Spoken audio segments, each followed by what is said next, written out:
Don't panic baby. কি করা যায় আমি দেখছি। আরে কিছুই হবে না মম। কিছুদিন আগে ওই বুড়ির সাথে আমার ঝামেলা হয়েছিল।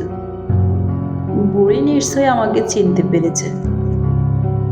তোমার মুখটা এবার বন্ধ রাখো, এই বলে বিথি চৌধুরী হালিমা বেগমের দিকে এগিয়ে গিয়ে বললেন, আরে আপনাদের রসে যে এত নিচে জানতাম না তো। একটা কাজের মেয়েকে বাড়ির বউ করতে চাইছেন। ছি, এতদিন শুনে এসেছি সুরের মায়ের বড় গলা, আজ বাস্তবে তার প্রমাণ পেলাম। সিস্তা কাজের মেয়ে হলেও আপনার মেয়ের মতো অসভ্য চরিত্রহীন নয়। Mind your language. আপনি অপমান করছেন আমাদের। খুব তো বড় মুখ করে বলেছিলেন চাঁদের খুঁত থাকলেও আপনার মেয়ের কোনো খুঁত নেই। আসলে আপনার মেয়ের তো পুরোটাই খুঁত। হালিমা বেগমের কথা শুনে ফারুক মির্জা বললেন, এসব কি বলছেন আম্মা? আরে কিছুদিন আগে তোকে একটা মেয়ের কথা বলেছিলাম, মনে আছে? হ্যাঁ, ছাত্রলীগ নেত্রী নাকি কি জানি একটা বলেছিলেন। রাস্তায় আপনাকে অপমান করেছিল মেয়েটা। হ্যাঁ, এই সেই বেয়াদব মেয়ে, অসংখ্য ছেলেদের সাথে মেলামেশা তার।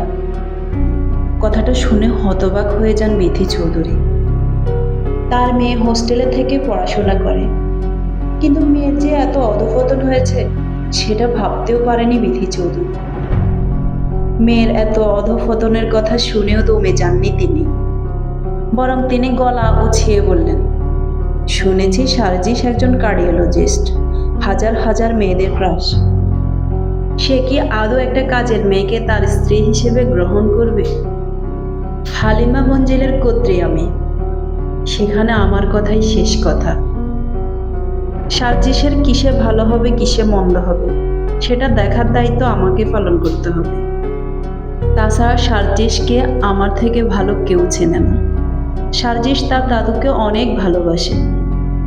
আমার বিশ্বাস আমি যা বলবো সার্জিস সেটাই মেনে নেবে। এতক্ষণ চুপচাপ সবটা শুনেছিলেন সার্জিসের মা শান্তা মির্জা। তবে তিনি আর চুপ থাকতে পারলেন না। তিনি গর্জে উঠে বললেন, আপনি আমার ছেলের উপর সবটা জোর করে চাপিয়ে দিতে পারেন না। আম্মা, আমি সার্জিসের মা, কিন্তু এখানে তো আপনি আমাকে কথা বলার কোনো সুযোগই দিচ্ছেন না। হ্যাঁ মানছি ঐশ্বর্য ভালো মেয়ে না, ব্যাপার না, আমরা অন্য মেয়ে দেখব। অন্য মেয়ে বলতে তুমি যে তোমার বোনের মেয়ে তাথইয়ের দিকে ইঙ্গিত করছো, সেটা আমি খুব ভালো করে বুঝতে পারছি বৌমা। তাথইকে নিয়ে আপনার এত সমস্যা কোথায় আম্মা? তাথই সুন্দরী, শিক্ষিত, বড়লোক বাপের একমাত্র মেয়ে। তাছাড়া তাথই সার্জিসকে ভালোবাসে। আমি একটা কাজের মেয়েকে কিছুতেই আমার সার্জিসের বউ হিসেবে মেনে নেব না আম্মা, কিছুতেই না। শান্তা মির্জার কথা শেষ না হতেই পেছন থেকে পুরুষালী কণ্ঠে ভেসে আসে, যাকে আপনারা কাজের মেয়ে বলে অপমান করছেন সে এ বাড়ির কাজের মেয়ে না। গল্পটা ভালো লাগলে লাইক, কমেন্ট, শেয়ার করবেন। ইনশাল্লাহ পরের পর্বে আবার দেখা হবে।